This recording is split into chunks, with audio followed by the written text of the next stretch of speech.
This is Dan Busby, baseball ticket collector, researcher, and author. My first baseball book was entitled Before and After Babe Ruth, a story of the New York Yankees as told through the lens of tickets and passes. In this edition of Your Ticket to Baseball Nostalgia, we are covering the tickets and passes related to the 1950 Brooklyn Dodgers season. This is all based on my book, Before and After Jackie Robinson, a story of the Brooklyn National League team as told through the lens of tickets and passes. Today, I'm sitting in a couple of old seats that were used at Wrigley Field decades ago and sharing with you that 1950 was the first spring training for young future Hall of Fame broadcaster Vin Scully. He joined Reb Barber and Connie Desmond in the Dodgers radio and television booths. Barber left the Dodgers after the 1953 season, and Scully eventually became the Dodgers' principal announcer. During spring training, the Dodgers were supremely confident. Burt Shotton, Dodger manager, usually reticent, declared flatly that we're gonna win the pennant and the World Series too. We have more good ball players than anybody in baseball, so why shouldn't we? Here's the 1950 spring training roster cover featuring the work of the famous artist Willard Mullen, who created the Dodger Bum. Here's the season pass of the 1950 season for the Dodgers at Ebbets Field, and here also is the 1950 Dodgers scorecard and their yearbook. Dan Bankhead became the fourth black Dodger in 1950. He had been a 20-game winner in Montreal the previous year. He seemed poised to become Brooklyn's next breakout black star. On April 18, the Dodgers opened the season in Philadelphia. The game marked the return of first baseman Eddie Waitkus, who was shot by a deranged woman the previous year. Waitkus became best known as the model for Bernard Malamud's lead character in his best-selling 1952 novel, The Natural. In the story, Roy Hobbs is lured to a Chicago hotel room and shot by a young woman. In 1984, 12 years after Eddie died of cancer, Robert Redford starred in the movie based on the book, assuring that Waitkus would be remembered for the book and movie far more than for the career he had. Through May and June, the Dodgers stayed atop the National League, but an immature pitching staff, except for Newcomb and Rowe, allowed the surging Philadelphia Phillies to take command of the pennant race. On July 10, 1950, John L. Smith, a partial owner of the Dodgers, passed away. With his death, Rickey knew his continued tenure at Brooklyn was unlikely. Walter O'Malley was not only opposed to an extension of Rickey's lucrative contract, but O'Malley was aggressively seeking to purchase the stock of Smith's wife and now widow Mary Louise May Smith. O'Malley did purchase the stock from Mrs. Smith, and then he controlled 50% of the team.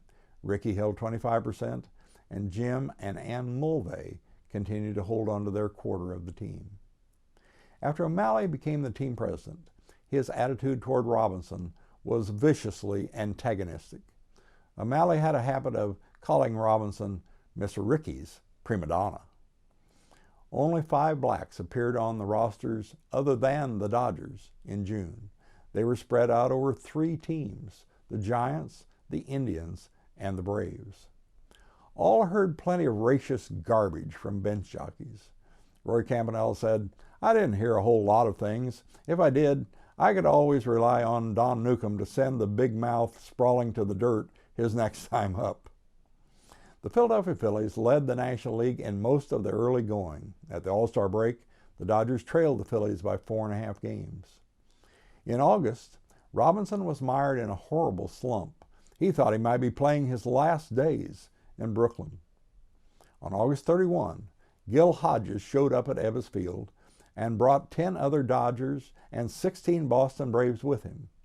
The Braves were just a backdrop for the big first baseman's great day or night in baseball. He did what no other ball player living had done, hit 4 home runs and a 19-3 slaughter of the Bostonians. All 4 were 350-footers. Only 5 men had hit 4 home runs in a game before Hodges. 3 did it in regulation innings: Bobby Lowe in 1894, Ed Delahanty in 1896, and Lou Gehrig in 1932. Chuck Klein had 4 in 1946 and Pat Seary in 1948, but Klein's big game went 10 innings and Seary's 11 rounds. In mid-September, the Dodgers trailed the first-place Phillies by 9 games out, with only 17 games left to play. But on the morning of September 30, the Dodgers were only 2 games behind the Phillies, with 2 games left to play at home, both against the Phillies.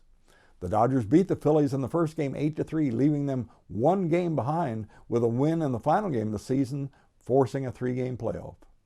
Dick Sisler hit a Don Newcomb pitch for a home run in the 10th inning to give the Phillies their first National League pennant in 35 years. The Dodgers had printed the tickets for the World Series. Here is one of those tickets that went unused. With the season over, Branch Rickey watched as the inevitable endgame of his tenure in Brooklyn played out. O'Malley offered Rickey $350,000 for his stock, but Rickey turned it down. Rickey had an out because of a clause in the original 1945 agreement that stated if O'Malley, Smith, or Rickey wanted to sell their stock, the other partners would have to match the offer.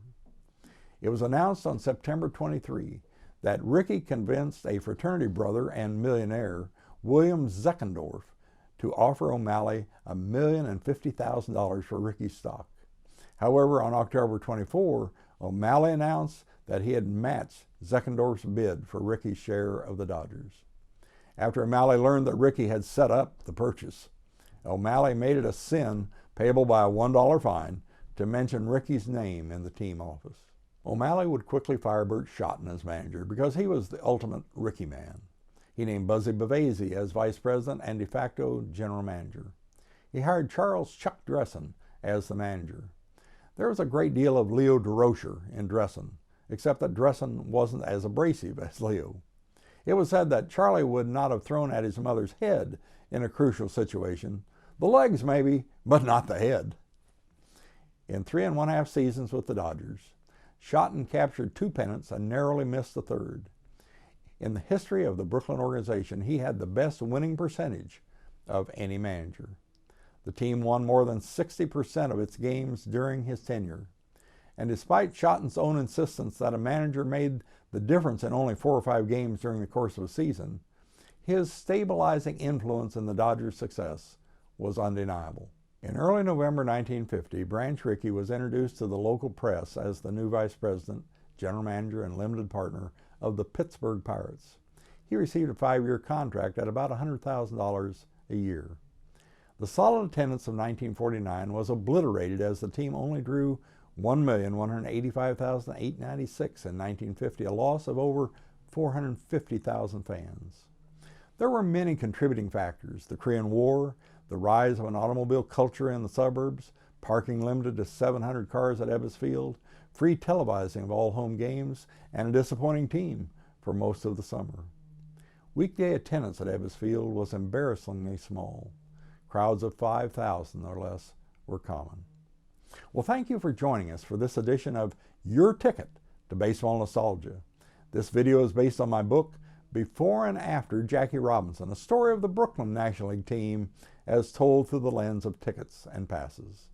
For more information on old baseball tickets, go to baseballticketman.com. Order your copy of Before and After Babe Ruth and Before and After Jackie Robinson on Amazon.